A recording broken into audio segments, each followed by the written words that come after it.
माँ कहती है कि बेटा सरकारी नौकरी तुम्हें कब मिलेगी? अब मैं बूढ़ी हो रहा हूँ।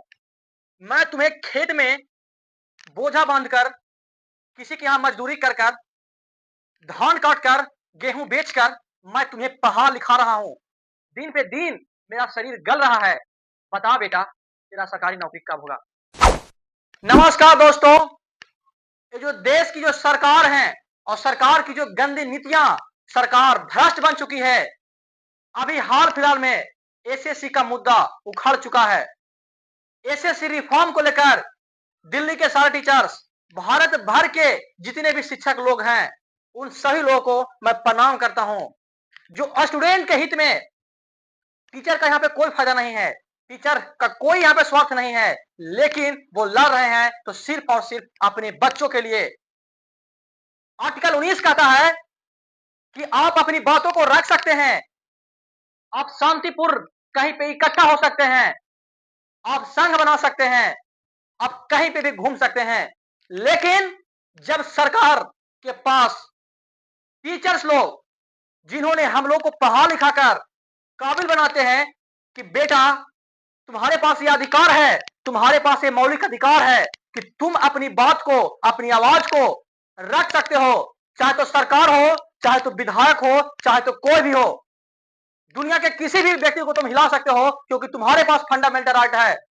उन्होंने हमें पढ़ाया लिखाया और टीचर के वजह से ही आज देश में साइंटिस्ट बना है, डॉक्टर बना है, इंजीनियर बना है, और खुद जो अभी संसद में बैठा है, जो डीएम एसपी सभी बनते हैं टीचर की मदद से।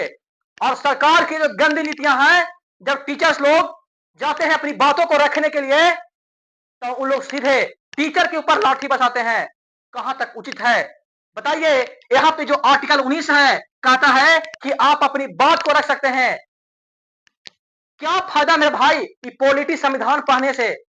जिन्होंने हमें पॉलिटी का ज्ञान दिया, इस अर्थव्यवस्था के बारे में ज्ञान दिया, इस राजनीतिक के बारे में ज्ञान दिया, जिसे तुम लोगों ने डंडा डंडा से मार रहा है। एक शिक्षक है जिनका आपने हाथ तोड़ दिया है। बहुत सारे शिक्षक को अपने ऊपर लाठियों की बौछार की है, लाठियों की बरसात की है। ये वीडियो देखिए। इसलिए हमें डिटेन किया, अभी जेल से छूट के आ रहा हूं, जितना मारोगे मारो। लोग पूछ रहे हैं कि आप हमें कम से कम ये तो बताइए कि आप हमें डिटेन करके लेके जा रहे हैं तो कहां ले जा रहे हैं?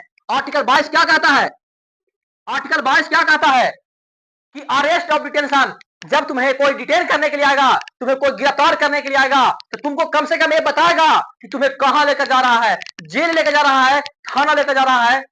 लेकिन उन लोग कुछ नहीं बता रहे हैं, बस लेकर जा रहे हैं बस में बैठाकर। महिला टीचर के साथ कुछ महिला शिक्षक थे, उन लोगों के साथ जो सरकार की जो गंदी नीतियां हैं, और सरकार के कुछ मजदूर लोग हैं, चपरासी लोग हैं, जो इन महिलाओं के साथ बदतमीजी किया है। कहां तक उचित है मेरे भाई?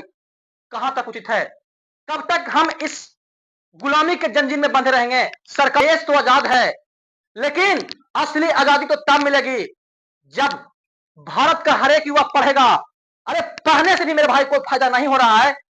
एक शिक्षित युवा सड़क पर उतर गया है और उसे लोग अपनी बात को मांगते हैं, अपनी बात को, अपने अधिकार के लिए लड़ते हैं, उन्हें डंडों से, लाठियों से पीटा जाता है। देश आजाद तब माना जाएगा जब भ्रष्टाचार खत्म हो जाएगा। ये जो जितने भी गद्दी पर बैठे हुए हैं, चेयरमैन है, कोई भी है, पीएम है, सीएम कोई भी है, जब तक मेरे भाई भ्रष्टाचार खत्म नहीं होगा, हमारा देश आजाद नहीं माना जाएगा।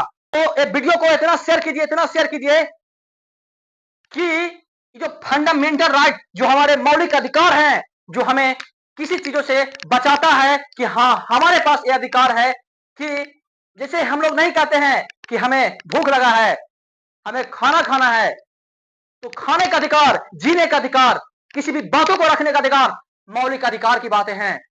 ये वीडियो को फटाफट से आप सब लोग शेयर कीजिए, और इस वीडियो को इतना शेयर कीजिए, इतना शेयर कीजिए कि जो सरकार की जो गंदी नीतियां हैं शर्मिंदा हो जाए, और ऐसे शिक्षकों के साथ, बच्चों के साथ कभी गलत अन्याय बर्दाश्त नहीं होने वाली है।